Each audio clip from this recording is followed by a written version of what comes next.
हरे कृष्णा। श्रीमद् भागवतम स्कंध 3 अध्याय 14 श्लोक नंबर 18 से आज हम पढ़ेंगे। सर्वाश्रयमानुपादाय स्वाश्रमेण कलत्रवान् व्यसनार्णवमत्येति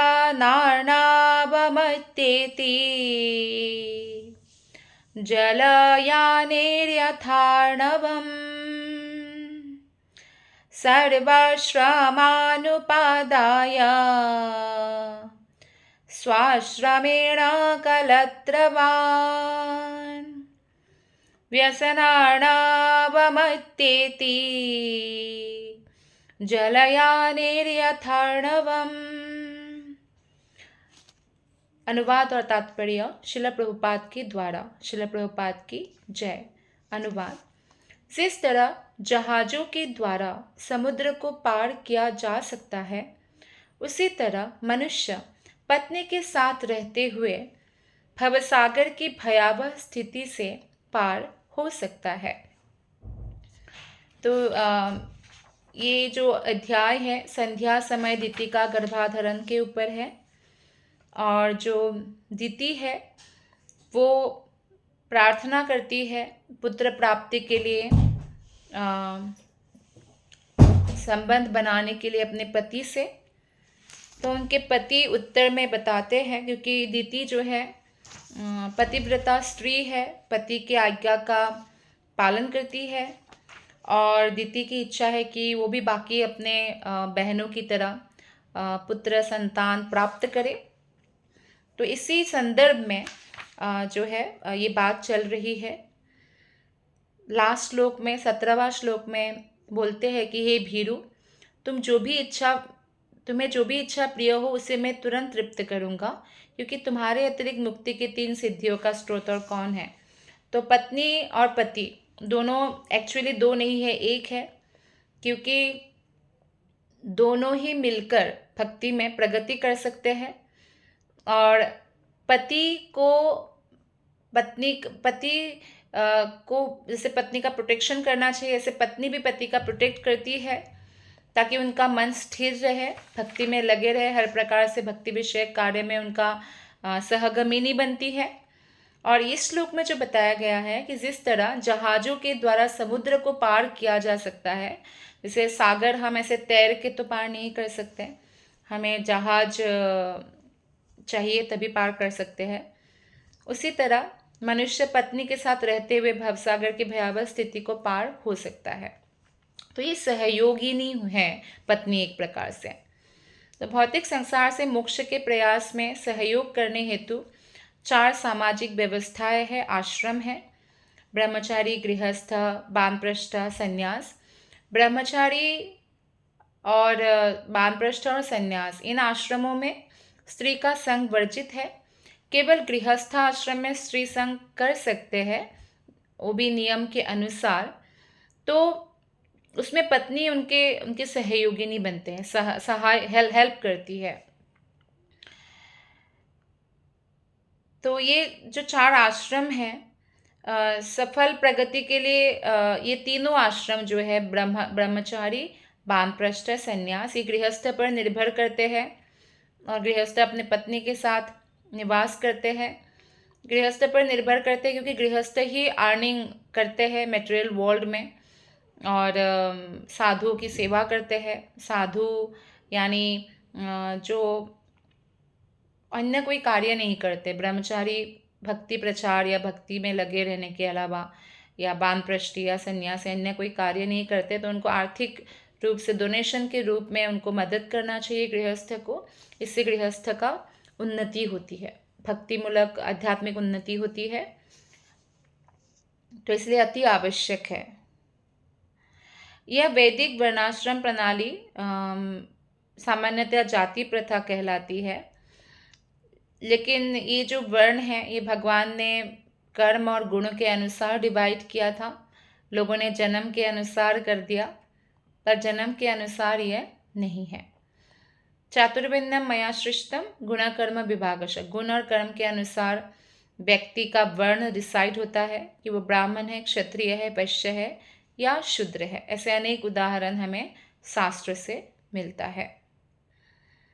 तो अपनी पत्नी के साथ रहने वाले पुरुष की सबसे बड़ी जिम्मेदारी क्या होती है कि अन्य जो आश्रमों के सदस्य हैं उनका भरण पोषण करे। तो इससे क्या होता है, उनका आध्यात्मिक उन्नति होती है।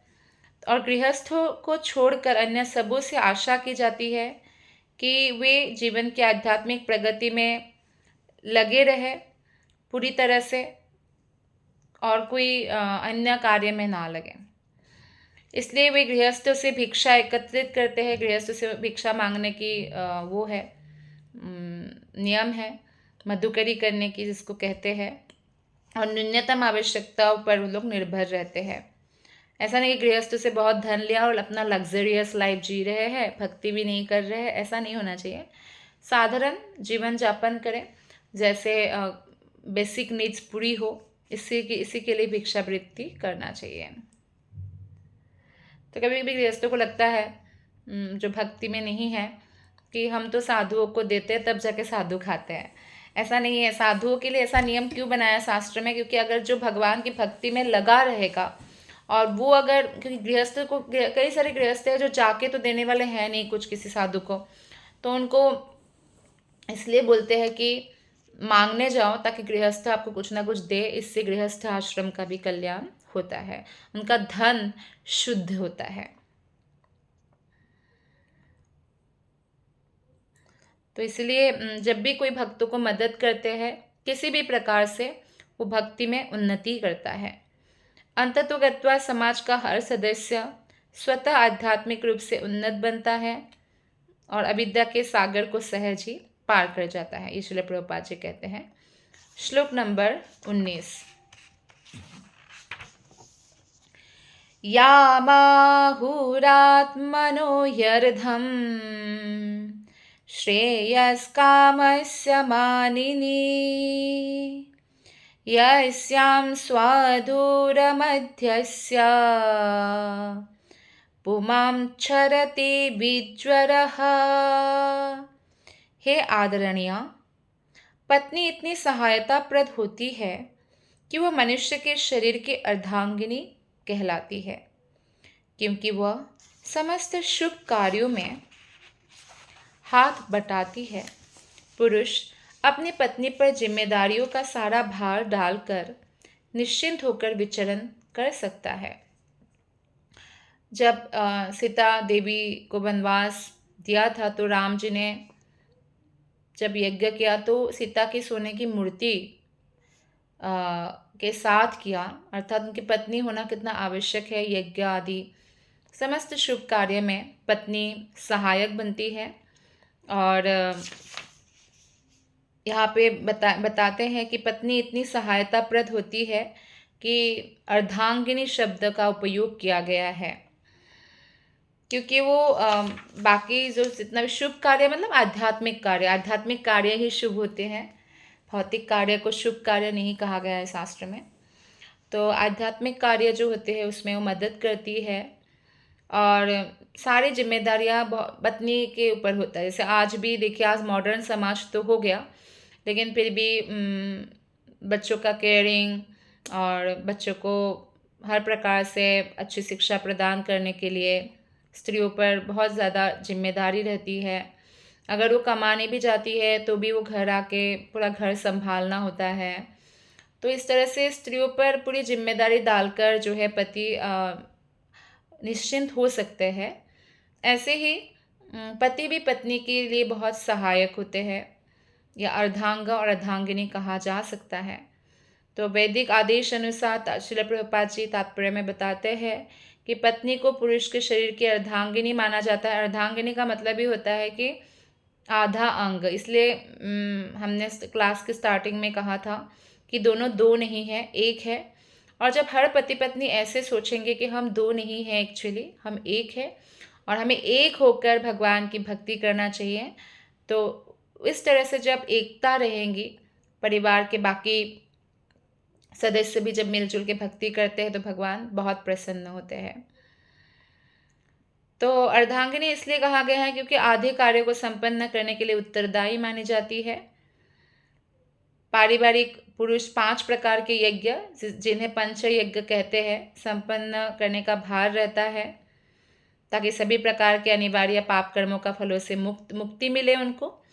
और क्योंकि पत्नी अर्धांगिनी होती है, तो जब भी कोई पुरुष पुण्य कार्य करता है या भक्ति भी करता है, उसका आधा भाग ऑटोमेटिकली पत्नी को मिल जाता है। लेकिन पुरुष पाप करने पर पाप का भाग नहीं मिलता। लेकिन पत्नी, क्योंकि पत्नी जो है पति के अनुयायी है, उनके सहगमिनी है, तो पत्नी अगर कोई पाप कार्य करे तो पति को आधा हिस्सा मिल जाता है। तो इसीलिए बहुत सावधान रहना चाहिए पत्नी चूज़ करते समय कि वो धार्मिक पत्नी ही लाए, ताकि वो भगवान की भक्ति में लगे रहे और कोई पाप कार्य में प्रवृत्त ना हो। क्योंकि जैसे पिता के शास्त्र में कहा गया है कि किसी को पिता, गुरु या देवता या उनके पति नहीं बनना चाहिए अगर वो उनके अंदर जो लोग हैं, जैसे कि देवता के अंदर उनके भक्त लोग होते हैं, अगर उनको भगवत धाम नहीं भेज सकते हैं, उनके उत्तरदायित्व नहीं पालन कर सकते हैं इस प्रकार, क्योंकि हर आत्मा का जो एक ही लक्ष्य है वो है भगवान के धाम वापस जाना, जिससे जन्म मृत्यु के चक्र से वो हमेशा के लिए मुक्त हो जाए। अगर कोई ऐसा नहीं कर सकता है तो उनको माता पिता बनने का कोई अधिकार नहीं है, पति बनने का कोई अधिकार नहीं है, देवता बनने का कोई अधिकार नहीं है, गुरु बनने का कोई अधिकार नहीं है। तो इसलिए बहुत आवश्यक है। और आप देखिए, जो भी देव है या देवी है, अगर निस्वार्थ भाव से आप सेवा करते हैं, भले शंकर जी की हो या देवी दुर्गा देवी की हो, तो निश्चित रूप से हमें कृष्ण भक्ति की ओर ही निर्देशित करते हैं। कृष्ण भक्ति हमें प्राप्त हो जाता है इस प्रकार। तो आगे तात्पर्य में श्रील प्रभुपाद जी बताते हैं कि जब पत्नी को इंद्रिय तृप्ति का साधन माना जाता है तो उसके पीछे व्यक्तिगत सौंदर्य मुख्य उपादान रहता है। आप देखिए, जो भी आजकल इतना ज़्यादा जो मनमुटाव या सेपरेशंस, डिवोर्स ये सब हो रहा है, क्योंकि सौंदर्य के प्रति आकृष्ट होकर हम विवाह करते हैं अगर, कि हमें शारीरिक सुख मिलेगा। लेकिन शारीरिक सुख से कई ऊपर आध्यात्मिक सुख है, जो आत्मिक सुख है, आत्मा का सुख है। तो शरीर और शरीर कब तक वो एक दूसरे को आनंद दे सकता है? शरीर भी बूढ़ा हो जाएगा, कुरूप हो जाएगा, मोटा हो जाएगा, पतला हो जाएगा, बीमार हो जाएगा। और वो तो छोड़िए, अगर सिर्फ शारीरिक सुख के आधार पर पति पत्नी बनते हैं कोई, तो वो प्रेम रहेगा नहीं उनके बीच में कोई। क्यों? क्योंकि बहुत जल्दी उब जाएगा एक दूसरे से। भौतिक सुख ऐसा ही होता है। तो इसलिए इंद्रिय तृप्ति के आधार पर किसी को अपना स्त्री नहीं, पत्नी नहीं बनाना चाहिए। उनमें गुण होना चाहिए, भगवत भक्ति होना चाहिए, और मनमुटाव होने पर भी एक होकर चलने के लिए उनको प्रयास करना चाहिए। क्योंकि किसी भी व्यक्ति के साथ आप जब बहुत क्लोज रहने लगते हैं, एक साथ रहने लगते हैं, तो कुछ ना कुछ तो होगा ही। 2 बर्तन एक साथ है तो एक दूसरे के साथ तो खनक खनक करेगा ही। तो इस तरह से जब पति पत्नी पारस्परिक सहयोग के द्वारा आध्यात्मिक प्रगति को लक्ष्य बनाते हैं, कि उनका जीवन का लक्ष्य कृष्ण की सेवा है, कृष्ण को प्रसन्न करना है, तो वैयक्तिक सौंदर्य की, हो सकता है विवाह के बाद पत्नी मोटी हो गई है या उनको कोई रोग हो गया है या कुछ भी हो गया है, बूढ़ी हो गई है, तो इससे भी पति बाहर किसी स्त्री के प्रति आकर्षित नहीं होगा, क्योंकि उनका चरित्र अत्यंत पवित्र होगा, कृष्ण पर वो समर्पित होगा। इसलिए तो इसी को आदर्श गृहस्थ परिवार कहा गया है। भौतिक जगत में प्रेम का कोई प्रश्न ही नहीं उठता। भौतिक जगत में जो व्यक्ति एक दूसरे से करते हैं उसको काम कहा गया है। आत्मेंद्रिय प्रीतिवांछा तारे बोली काम, कृष्णेंद्रिय प्रीतिवांछा धरे प्रेम नाम।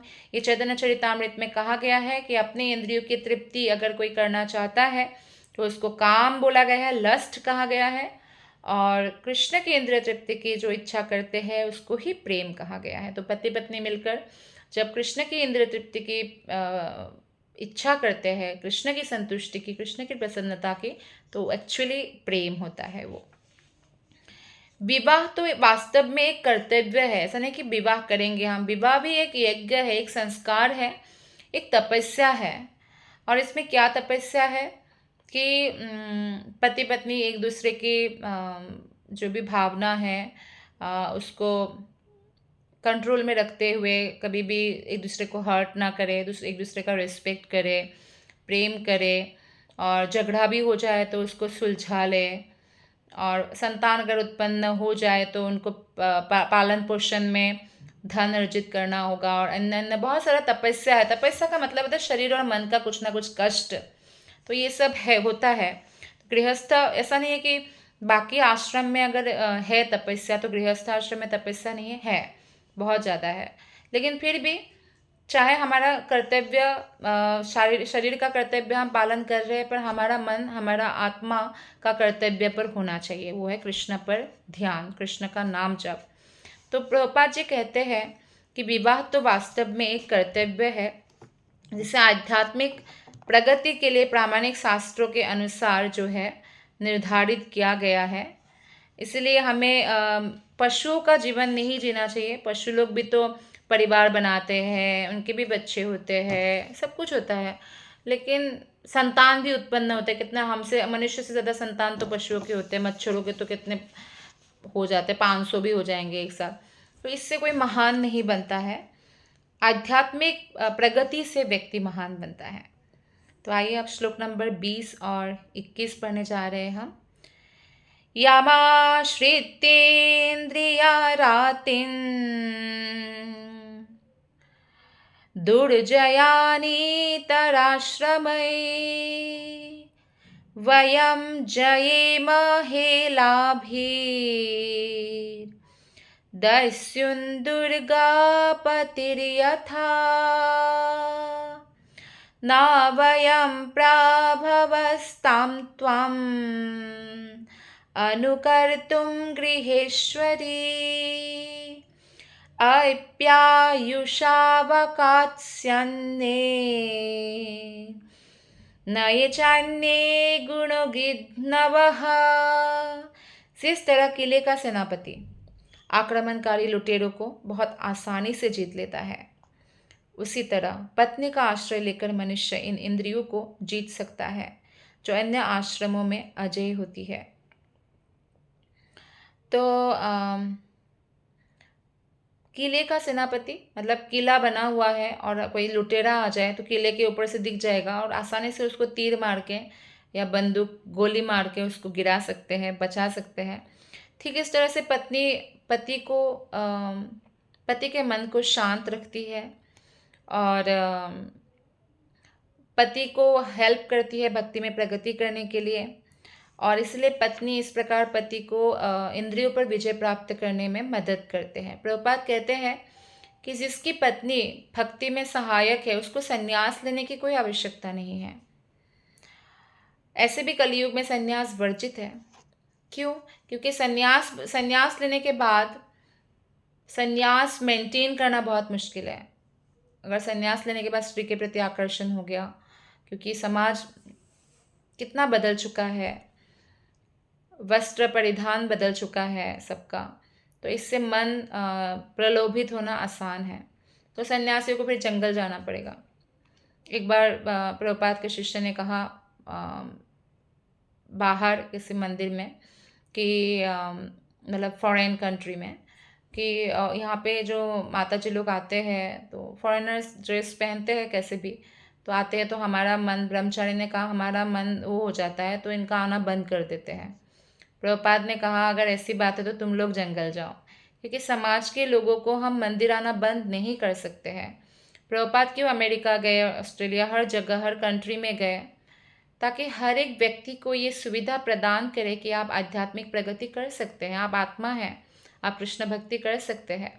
तो नए नए में तो सब वैसे ही आएंगे ना, जैसे वस्त्रों को धारण करना है, अंग प्रदर्शन करना है, तो ऐसे ही आएंगे। लेकिन धीरे धीरे जब उनके हृदय में भक्ति का बीज रोपण हो जाएगा भक्तों के संगति करने से, तो वो अपने आप बदल जाएंगे। उनको अंदर से वो प्रेरणा मिलेगी। हम बाहर से उनको कोस के या उनका क्रिटिसाइज करके उससे कोई फ़ायदा नहीं होगा ऐसा करने से। तो बेस्ट है कि हम किसी से भी मिलें, अगर वो श्रद्धावान हैं और कृष्ण भक्ति करना चाहते हैं, चाहे वो कोई भी ड्रेस पहने या कुछ भी उनका बैकग्राउंड हो, हमें उस पर फोकस नहीं करना चाहिए या उनको उसके ऊपर कुछ सुनाना नहीं चाहिए। हमें उनको भक्ति में लगाने की प्रयत्न करना चाहिए।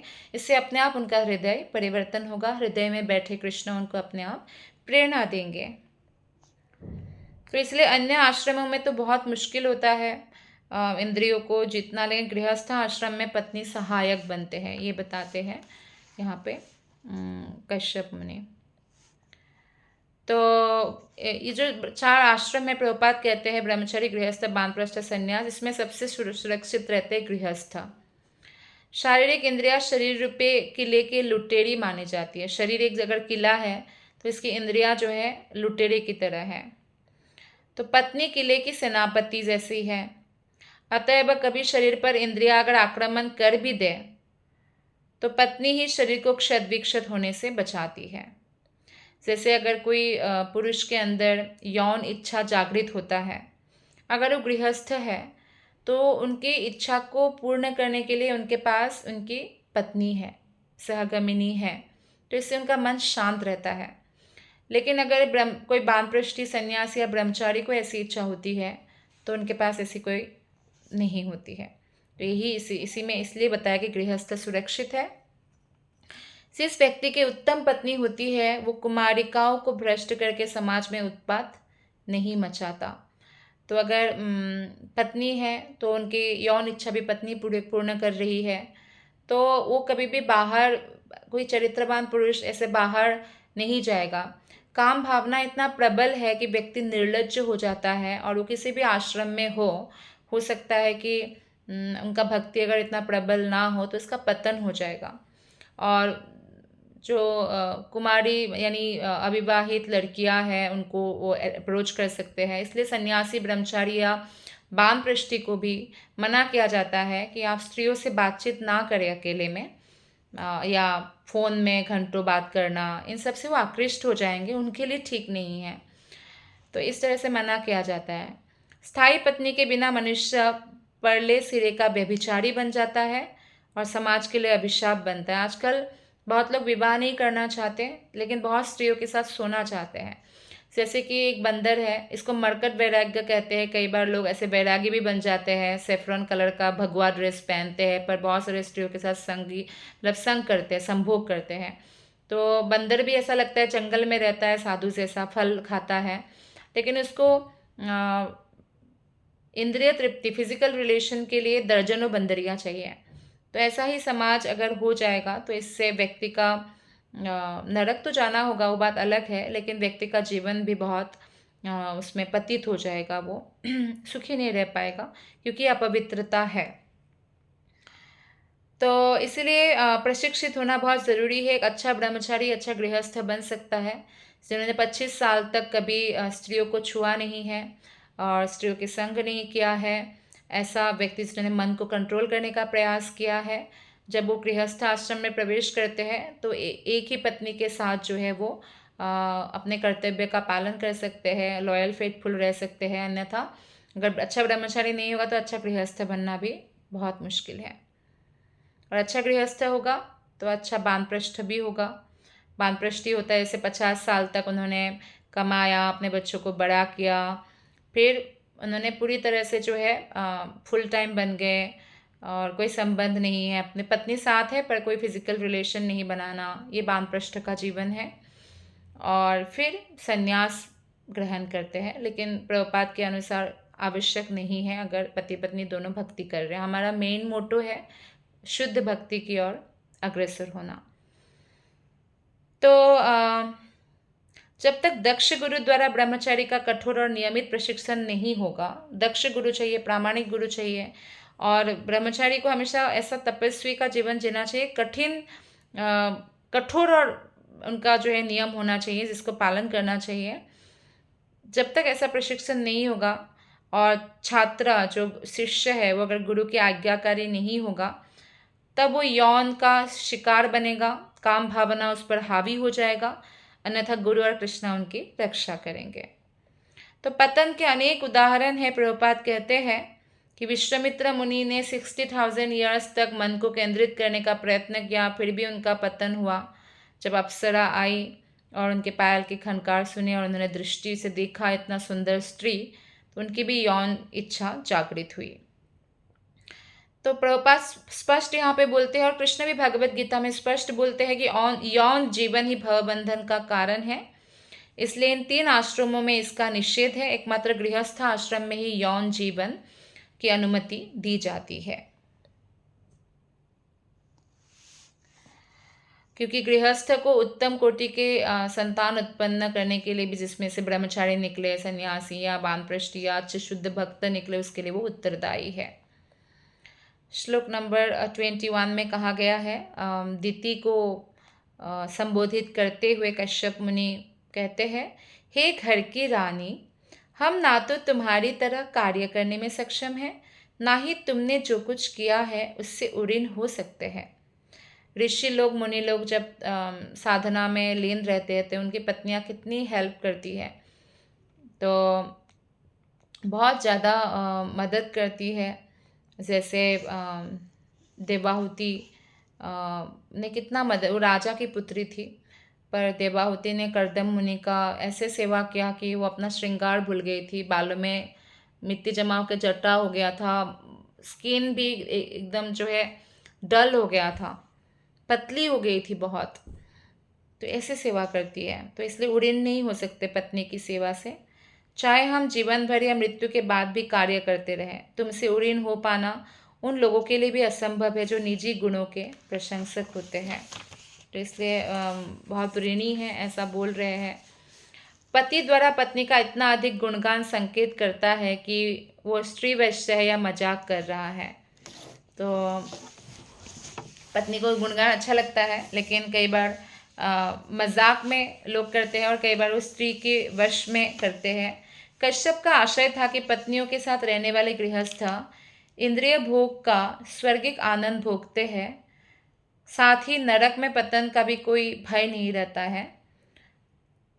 तो सन्यासी को पत्नी नहीं होती है तो कामेच्छा से वो अन्य स्त्री को या अन्य पत्नी ढूंढने के लिए इच्छुक रह सकता, तो नरक जाएगा सन्यासी या ब्रह्मचारी। लेकिन गृहस्थ को अगर काम इच्छा हो भी जाए तो पत्नी है उसको पूर्ति करने के लिए, तो उसको नरक नहीं जाना पड़ता। दूसरे शब्दों में तथाकथित सन्यासी जिसने अपने घर तथा पत्नी को छोड़ दिया है, तो वो नरक जाता है अगर जाने अनजाने में वो मैथुन जीवन की इच्छा भी करता है। तो इसलिए सन्यास जीवन बहुत मुश्किल है। इस दृष्टि से गृहस्थ सुरक्षित होते हैं। इसीलिए पतिवर्ग इस जीवन में अगले जीवन में भी पत्नियों से ऋण नहीं हो सकते। पत्नियों का अलग ऋण होता है, क्योंकि उनकी वो जो प्रबल काम इच्छा उसको पूर्ति करती है और इस तरह से नरक जाने से बचाती है। अगर पत्नी नहीं होती है और इन इच्छाओं को करने से उनको नरक जाना पड़ता। लेकिन सभी पति अपने पत्नियों के सद्गुणों की सराहना नहीं कर पाते, किंतु यदि कोई इन गुणों की सराहना करने में समर्थ हो जाए तो भी कितना भी तारीफ करे पत्नी का कम है, तो पति उस ऋण से मुक्त नहीं हो सकता है। पति द्वारा अपने पत्नी की ऐसी असाधारण प्रशंसा निश्चय ही परिहास की मुद्रा में है। परिहास करने से, हास्य परिहास करते हैं पति पत्नी में, इसके बारे में बता रहे हैं यहाँ पे। श्लोक नंबर 22, 23, 24। अथापि काममेतं ते प्रजते कारवन्यलम् यथा मां नातिरोचन्ति मुहूर्तं प्रतिपालय। एषा घोरतमा वेला घोराणां घोरदर्शना चरन्ति यस्यां भूतानि भूतेशानुचराणिह। एतस्यां साध्विसन्ध्यायां भगवान् भूतभावनः परितो भूतपर्षद्भिर्वृषेणाततिभूतराट्। यद्यपि मैं तुम्हारे ऋण से उऋण नहीं हो सकता, किंतु मैं संतान उत्पन्न करने है तो तुम्हारी काम इच्छा को तुरंत संतुष्ट करूंगा। क्योंकि दीति की इच्छा थी कि मेरी इच्छा को पूर्ति करो, तो कश्यप मुनि कहते हैं हाँ बिल्कुल, इच्छा, आपकी इच्छा को पूर्ति करूंगा, किंतु तुम केवल कुछ कुछ क्षणों तक प्रतीक्षा करो, जिससे अन्य लोग मेरी भर्त्सना ना कर सकें। संध्या समय संभोग करना ठीक नहीं है, इसलिए कश्यप मुनि ने कहा कि थोड़ी देर रुको, संध्या काल बीत जाएगा, फिर मैं आपकी इच्छा की पूर्ति करूंगा।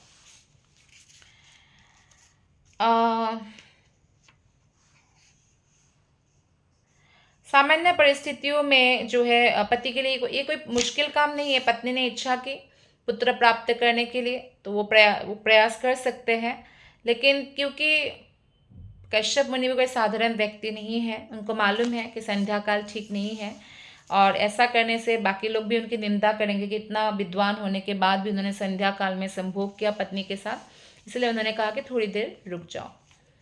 यह विशिष्ट बेला, वो कहते हैं कश्यप मुनि, यह विशिष्ट बेला अतीब अशुभ है, क्योंकि इस बेला में भयावह दिखने वाले भूत तथा भूतों के स्वामी के नित्य संगी दृष्टिगोचर होते हैं संध्या काल में। और इसलिए बोला जाता है ना, संध्या काल में आप भजन करो, सो मत, संभोग मत करो, केवल भजन करो। क्यों? क्योंकि इस बेला में शिव जी के जो अनुयायी भूत प्रेत आदि दृष्टिगोचर होते हैं, इसलिए प्रतीक्षा करने के लिए बोला। और ये रुद्र के साथ ही घूमते हैं। रुद्र यानी भगवान शंकर शिव जी पार्वती जी के साथ निकलते हैं उनके गणों को लेकर, और अगर वो देखते हैं कि कोई संध्या काल में संभोग कर रहे हैं तो उनके गर्भ में भूत प्रेतों को भेज देते हैं ताकि वो बच्चा पैदा हो और उसको ही तंग करे। तो इस वेला में भूतों के राजा शिव अपने वाहन बैल के पीठ पर बैठकर, नंदी की पीठ पर बैठते हैं शिव जी, और भूतों के साथ विचरण करते हैं, इसलिए शिव जी का एक नाम है भूतनाथ, जो अपने कल्याण के लिए उनका अनुगमन करते हैं।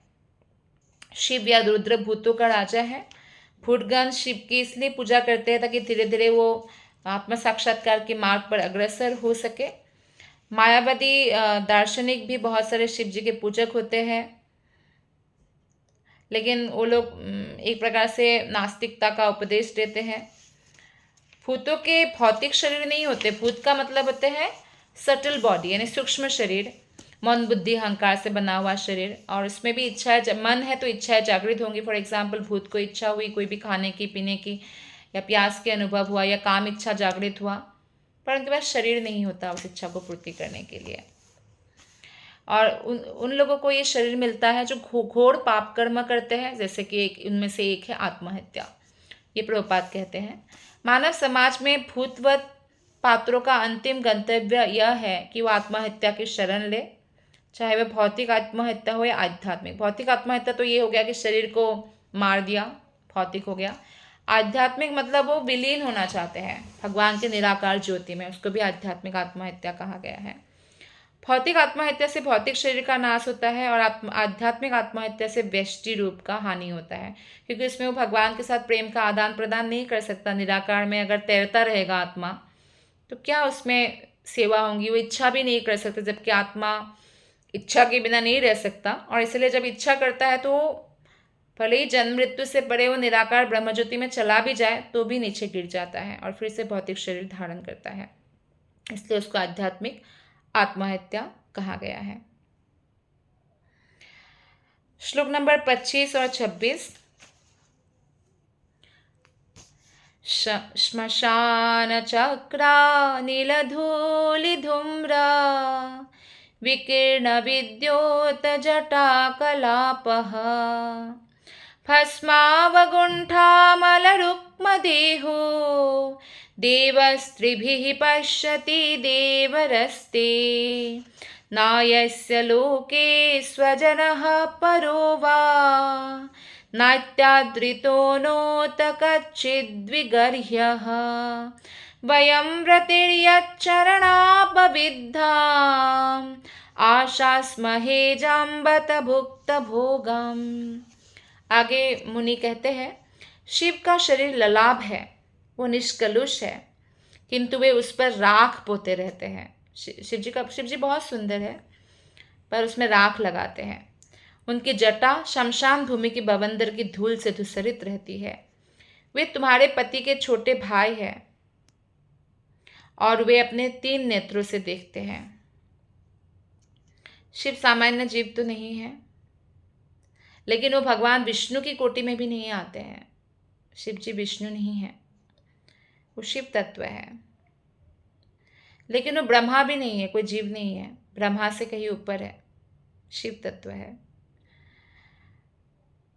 तो लेकिन शिव जी बहुत पावरफुल है, वो वैष्णवों में परम है। विष्णु से ही भगवान शिव जी का भी सबका विस्तार हुआ है, तो बहुत पावरफुल है। वो अतीत देख सकते हैं, वर्तमान देख सकते हैं, भविष्य देख सकते हैं, सब कुछ देख सकते हैं। उनका एक नेत्र सूर्य के समान, दूसरा चंद्रमा के समान है। तीसरा नेत्र जो भौहों के बीच में स्थित है वो अग्नि तुल्य है, एकदम जला देगा ऐसा। जब कामदेव ने आक्रमण मतलब तीर चलाया था तो तीसरा नेत्र खोल के भस्म कर दिया था। फिर कामदेव को कृष्ण के पुत्र प्रद्युम्न के रूप में जन्म लेना हुआ। ये उनका सौभाग्य भी था, कृष्ण के पुत्र के रूप में जन्म लिया था। वे अपने बीच वाले नेत्र से अग्नि उत्पन्न कर सकते हैं और ब्रह्मा समेत किसी भी जीव को ब्रह्मांड को जला सकते हैं वो। फिर भी वो कभी भी भौतिक, भले ही सबको भौतिक आशीर्वाद दे सकते हैं, संपत्तियाँ दे सकते हैं, कितना भी कुछ भी चाहिए, पर खुद तपस्वी की तरह रहते हैं। कभी महलों में नहीं रहते हैं, अधिकांशतः जो है शमशान में रहते हैं जहाँ शव जलाए जाते हैं। और लेकिन फिर भी शिव जी इतने महान भक्त है, वो कभी भी भौतिक कलमश से रंजित नहीं होते हैं। कश्यप का भाई है वो, क्योंकि कश्यप पत्नी जो है, कश्यप की पत्नी दिति की सबसे छोटी बहन दक्ष की ही पुत्री है सती का शादी शिव जी से हुआ है। और किसी की पत्नी की बहन का पति उसका भाई माना जाता है, क्योंकि दिति और सती दोनों बहन हैं और ये दोनों आपस में जो है भाई जैसा है, ये दोनों भी, इसलिए ऐसा माना जाता है।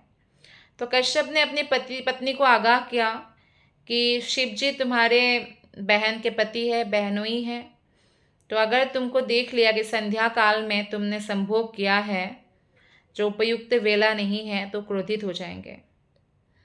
हो सकता है कि दिति तर्क करती कि किसी एकांत स्थान में संभोग करेंगे, लेकिन शिव जी का तो 3 नेत्र है और वो नेत्र खोले बिना भी देख सकते कि कौन कहाँ क्या कर रहे हैं। तो किसी एकांत में जाके संभोग करने से काम नहीं बनेगा, वो बहुत पावरफुल है, इसलिए हम शिव जी से कुछ भी छुपा नहीं सकते, ये बोल रहे हैं कश्यप मुनि।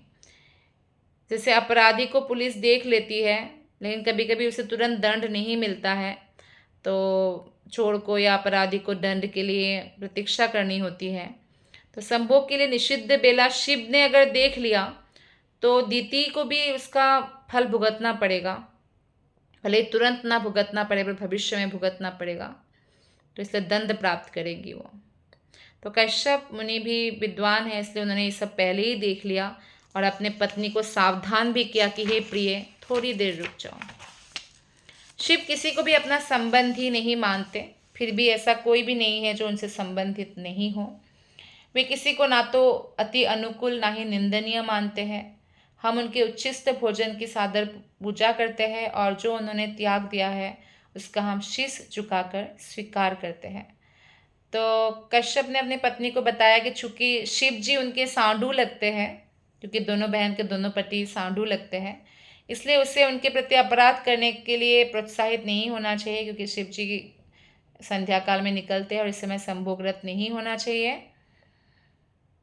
तो कश्यप ने बोला कि शिव जी ऐसे नहीं सोचेंगे कि अरे मेरे संबंधी है, ये तो मेरी पत्नी की मेरी साली लगती है, लाइक दैट, ऐसे सोच के माफ़ नहीं कर देंगे। तो क्योंकि उनका कोई शत्रु या मित्र ऐसा कुछ नहीं, वो इक्वली सबके साथ ट्रीट करते हैं, तो सावधान होने के लिए वो दिति को बोलते हैं।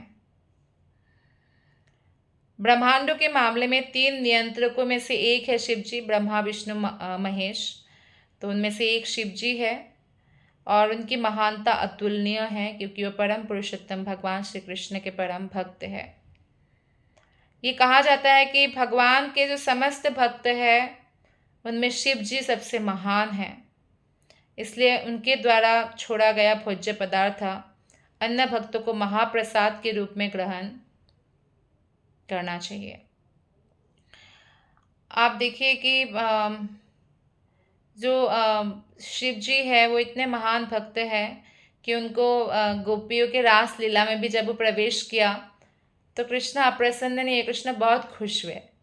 गोपी रूप में 3 नेत्र वाली गोपी, तो कृष्ण उसमें शिव जी को पकड़ भी लेते हैं गोपियाँ, और कृष्ण भी बहुत प्रसन्न होते हैं और कृष्ण घोषणा भी करते हैं कि आज से आप गोपीश्वर हो। इससे गोपियाँ थोड़ा नाराज होती है कि गोपी का ईश्वर या गोपीश्वर क्यों शिव जी को बनाया। क्योंकि शिव जी, आप देखिए, भगवान का जहाँ भी बड़ा बड़ा धाम है, जगन्नाथपुरी हो चाहे वृंदावन हो, शिव जी का वहाँ पे ज़रूर निवास है और शिव जी प्रोटेक्ट करते हैं। इसलिए तो वृंदावन में भी गोपेश्वर महादेव है, जगन्नाथपुरी जाते तो आप लिंगराज, तो ऐसे हर जगह आपको मिलेगा। शिव इतने महान हैं कि वे इस भौतिक संपत्ति की चिंता नहीं करते हैं कि कुछ भौतिक चीज़ उनको नहीं चाहिए। पार्वती जो कि साक्षात शक्तिशाली भौतिक प्रकृति है, दुर्गा देवी है, वो भी शिव जी के पूर्ण नियंत्रण में रहती है। फिर भी वे उनका उपयोग रिहायशी घर बनाने तक के लिए नहीं करते हैं। वे बिना आश्रय के रहना पसंद करते हैं शिव जी, एक तपस्वी की तरह। और उनकी महान पत्नी पार्वती या दुर्गा देवी भी इतनी विनम्र है, वो विनीत भाव से शिव जी के साथ रहती है। शिव ने ही उनके लिए महल बनाया था, सोने का लंका जो है, लेकिन पार्वती जी ने वहाँ रहना पसंद नहीं किया। जहाँ पति है वो वहीं पे रहना पसंद करती है। जैसे सीता मैया वन में जाना पसंद किया, महलों में रहना पसंद नहीं किया। सामान्य जन शिव की पत्नी दुर्गा देवी की पूजा भौतिक संपन्नता के लिए करते हैं, किंतु शिव बिना किसी भौतिक इच्छा के उन्हें अपनी सेवा में लगाए रखते हैं। वे अपनी महान पत्नी को यही उपदेश देते हैं कि सभी प्रकार की पूजाओं में विष्णु की पूजा सर्वोपरि है, और विष्णु की पूजा से भी बढ़कर है उनके महान भक्तों की या विष्णु संबंधित वस्तुओं की पूजा। अर्थात पद्म पुराण में शिव जी दुर्गा देवी से कहते हैं, आराधनानां सर्वेषां विष्णुराराधनां परम तस्मात् परतरम देवी तदीयानां समर्चनम।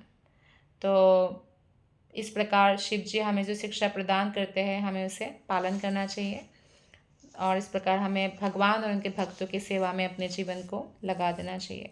तो आज हमने 26 श्लोका तक पढ़ा, 14वां अध्याय कैंटो 3 से।